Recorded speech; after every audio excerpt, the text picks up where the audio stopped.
Hi, my name is Katie Baker. I am a certified pediatric sleep consultant on the Kelly Murray Sleep Squad. I'm also a birth and postpartum doula, and I'm a mom of 3. I have a 5-year-old named Addie, a 4-year-old named Deke, and a 5-month-old named Juniper. One of the most commonly asked questions that I get as a sleep consultant is, when can I expect my baby to sleep through the night? That's a great question. Everybody's sort of looking forward to that time when they can sort of get their life back on track and not be so sleep deprived all the time. The short answer to that question, when can my baby sleep through the night, is when they are 12 to 15 pounds or double their birth weight. And so it goes without saying, if that doesn't seem right to you or you have any questions about that, you should definitely talk to your pediatrician. But in general, when your baby is about that weight or has doubled their birth weight, they should be able to sleep through the night without a feed. Some babies hold on to that a lot longer and they might need 1 feed in the middle of the night. But, by about 7 months old is typically when we expect babies to make it through the night without a feed. And ways that you can try to ensure that that happens. Okay, you've probably heard this before if you've been following along. There are 4 things that you really need to be sure that you're paying attention to when you're trying to get your baby ready to sleep through the night. So the first thing is an optimal sleep environment. So you want your baby's room to be like a cave. So you want it to be as dark as you can get it. You want it to be nice and cool. We recommend about 68 to 72 degrees. You want it to be quiet. So you want to have a white noise machine, something that's going to block out any extra sound, because those sounds are going to be things, a gust of wind, something falling over, a creak in a floorboard, anything like that that's going to wake your baby up. White noise will help to sort of drown that out. So you want your baby's environment to be set up for optimal sleep success. The second thing is an age-appropriate schedule. So you want to make sure that your baby is taking the recommended number of naps. They're sleeping for the recommended amount of time during the day, so that by bedtime, they're tired, but they're not overtired. Because if they're overtired, then it's actually going to make it harder for them to sleep through the night, because their body is pumping cortisol, which is the fight or flight hormone. For adults, that's sort of what gives us our second wind. So when you're really, really tired and then all of a sudden you're not, it's because you have cortisol going through your body. For babies, when they have cortisol, it's not good, because they're going to have a hard time falling asleep. They're going to have a hard time staying asleep, and they're going to have a hard time sleeping as late as you want them to in the morning. So we see a lot of early morning wake ups. And so a way to kind of combat that is to make sure that they're taking the right amounts of naps and that they are going to bed at an age-appropriate time.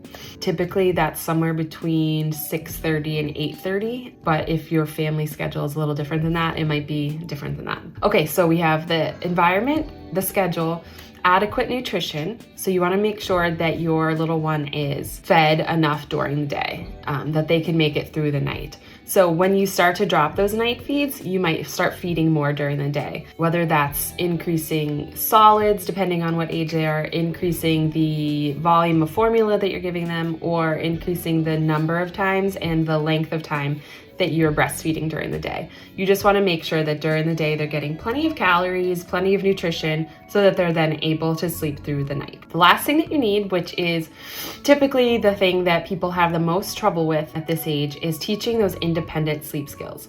So if you are helping your baby fall asleep every night, you're rocking them, you're nursing them, you're swaying them, you're singing to them until they fall asleep, when they wake up in the middle of the night, they're gonna call out for you. Everybody wakes up in the middle of the night. Every sleep cycle, when you come out of it, you have a partial arousal.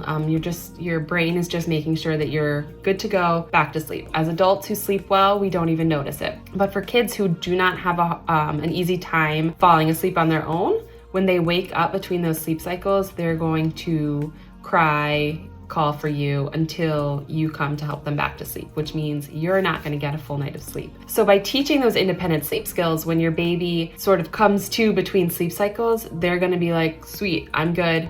going back to sleep, and then they fall right back to sleep. And that might not even really look like them waking up. They might just shuffle around or make a little bit of noise and go back to sleep. So teaching those independent sleep skills will really help ensure that they can make it through the night without needing your support. And so those 4 things are what we really call the sleep equation. So those 4 things, once you have those nailed down, your baby should really be able to sleep through the night. And that being said, like I said, my daughter is 5 months old and she's still waking up once a night to feed. And she has really great independent sleep skills.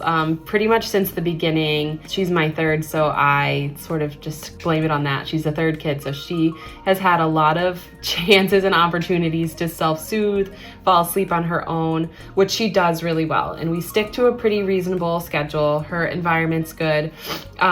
So we have all of these, we have that sleep equation, which means I know that she should be able to fall back to sleep if she wakes up. However, when she does wake up and cry, I know that she actually needs something. She needs to be fed because she's hungry. And so, I do go into her when she wakes up. I nurse her. She's always, she's really eating. She's not just nursing, for comfort or to help her fall back to sleep. And then when she starts to sort of slow down, that's when I am ready to then put her back to bed and she falls right back to sleep. And so if you have that setup going on for you, that middle of the night feeding should disappear on its own when they're ready. So I'm anticipating that in the next, month or two, hopefully, that Junie will sort of drop that night feed on her own, because when she wakes up, if she's not hungry, she's just gonna use her self-soothing and fall right back to sleep. She's not gonna need me.